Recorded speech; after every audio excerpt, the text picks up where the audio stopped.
welcome back to the channel, and I'm back in the 912. I've just gone and picked it up. It eventually fired up like it always does, because the rotor arm that I changed, now as you know, it suffered from high idle, couldn't work out what it was, and turns out it was a loose rotor arm. So I got a new one, it clicked in really nicely, but I think the notch in the distributor shaft is worn, so it's worked loose again, so it took ages to fire up, and it's idling high again. Anyway, welcome back to the channel. Thank you to everybody who's hit subscribe, like, commented on all the previous videos. I'm sorry I'm a bit rubbish on responding to some of the comments, but I'm going to get back on it. Anyway, I've picked up the car because I'm going to Podium Place tomorrow. I was just going to take my 911, which I've now dropped off in storage, which I should have done really. I should have just got in that, but I'm always one second guessing myself, so I'm just going to take this. Going to get up in the morning, put up with the high idle, and head down there, try and get there early enough so I can park at the front. I should really be going in the Boxster with a for sale sign at the front, but anyway, on that point, that ad has gone live on Auto Trader, and the scam calls started literally immediately. I mean, I'm talking within minutes.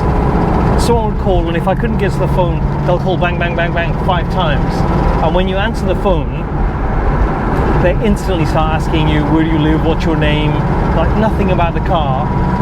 And then the thing with Auto Trader, now I mentioned this before, is they send you a message saying, cease contact with this person, calling from this number because we've got evidence that they are, I can't remember what the exact wording is,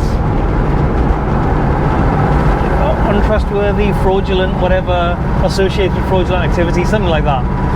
And that's what they did the last time I put the Boxster up, and I took it down after a day because it was just not, it was relentless. But since then, obviously, I've done loads of work to the Boxster, it's so much better, and I've listed it for much less than I did before. So I've listed it for £2,500, and so this time when I get the call, and I missed 2 calls. Well, I've just made a noise, touched my microphone now.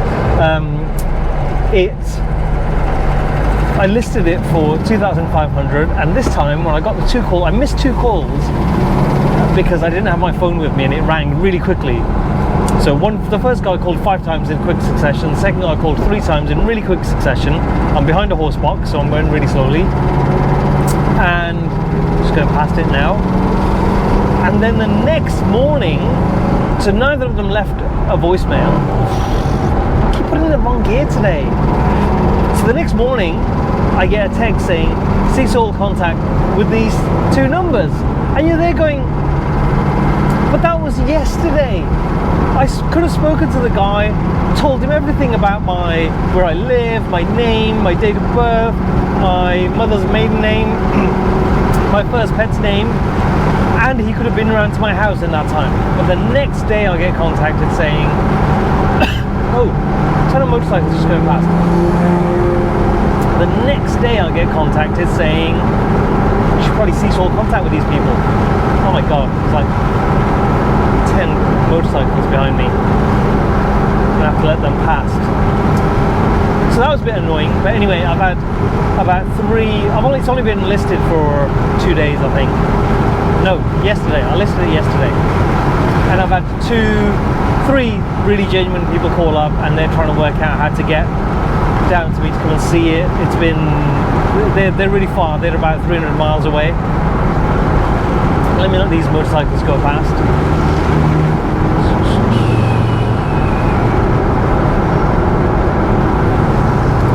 There we go. Wow, that guy looks like he sat on an armchair. Anyway, so that's what's happening with that, and I wanted to give it a clean, stuff like that, but I haven't. I've just left it as it is. And you know, and then I did have a call from somebody calling from up north. He had a kind of a slight Liverpool accent, maybe. He didn't say where he was calling from, he just said up north. so it could have literally been anyway. Just his accent was Liverpool, and he just went, "It's going to cost me a load of money. I'll give you £1,500 for it, and I'll take it as it is." And I said, "Thank you for the offer, but I can't really take a £2.5 grand hit on a car that actually works." And he was saying, "Oh no, for £500 more, he can get one with an MOT and 3 owners and lower mileage." And I thought, well, why don't you just do that then? I mean, I didn't want to be mean, I wasn't rude, but that's what I thought. Why aren't you just doing that? And I know why he's not doing it. Oh my god, a Porsche 309 GTI. I don't think I've seen one of those since the early 90s or in a magazine. But anyway, so yeah, so I told him no, I'm not going to take that hit. And I told him, look, it's not worth it for him to buy it. He doesn't wrench, and he was going to get it trailered up north. And I went, you should go and find a more expensive one that's more local to him and that doesn't have the issues that I've listed. Now, the other 3 people who were genuine, they said, the other 3 guys who were genuine said, I can't get it right now, said I can't get a working one with an MOT that I can drive home for £2,500. And you know what? I thought you could. So I looked and you can't. So I'm quite hopeful that someone's going to turn up and take it away really quickly. I just need it to be gone.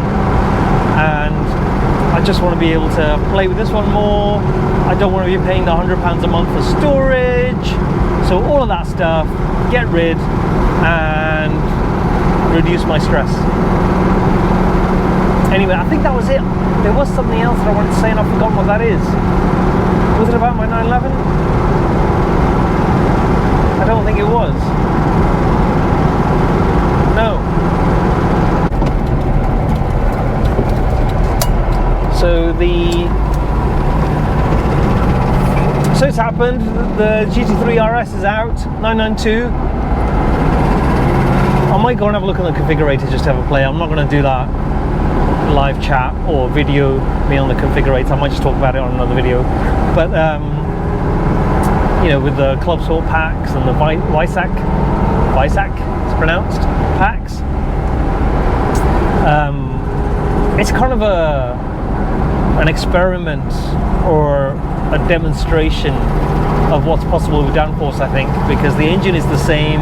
Okay, it provides more power at higher, more acceleration at higher revs, but you know, brake horsepower is there or thereabouts. It's a tiny bit more, and top speed is less. Obviously, it's got much greater downforce. It's got all of the different cooling, hot cams, as Andy Pruniger said. I mean, that guy.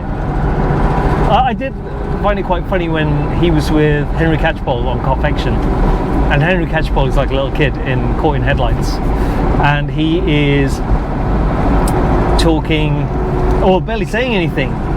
Andy Pruniger is just off into it, but then when you see the Top Gear one, it's kind of journalism, old school journalism. He's directing the questions and he's asking him harder questions about who's this car for. Yeah, and they've got the GT3 part, not the GT3 Touring, the GT3 part nearby, and he keeps, what's up with this seat? Keeps referring back to that, and I think that's really interesting to some of the questions that are asked. I mean, before, the one who does the bumpiest road in the world, who does the interview with Andreas Pruniger, but he asks him some really good questions, and you get the detail of it. You know why they've done it. It's like a bunch of aerodynamicists nerding out on what the art of the possible. So they change the cooling so they can use the spaces freed up. So they use a single radiator at the front so they can use the rest of it for directing air where the radiator would normally be. Then they direct air not over the top of the car but down the sides of the car so they don't send it into the intake. And they shape all the underneath the suspension components to provide an extra 40 kilograms of downforce, and then you've got 140 kilograms of total downforce. You've got DRS, which is linked to the front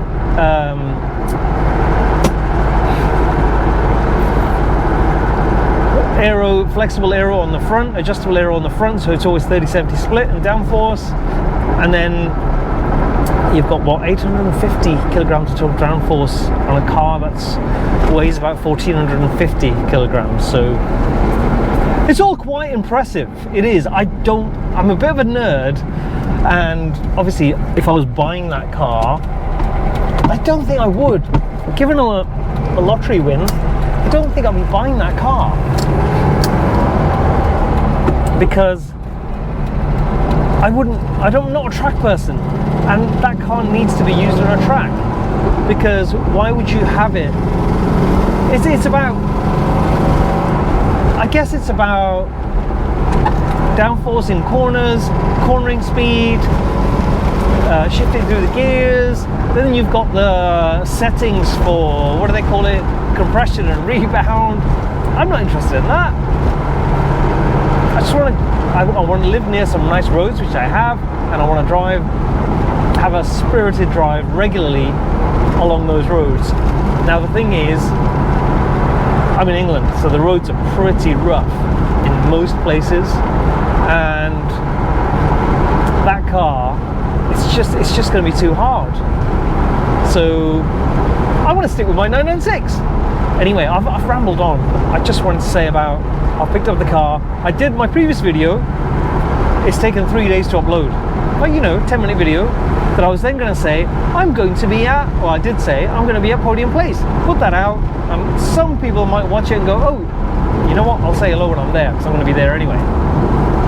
But it's the day before I'm going, and it's only just uploaded, so I need to get that up there. Anyway, I'll make that live later today, and that's it. I'll catch you on the next video. Thank you for watching. Please just subscribe and like and comment, and yeah, I'll catch you on the next video. Thank you.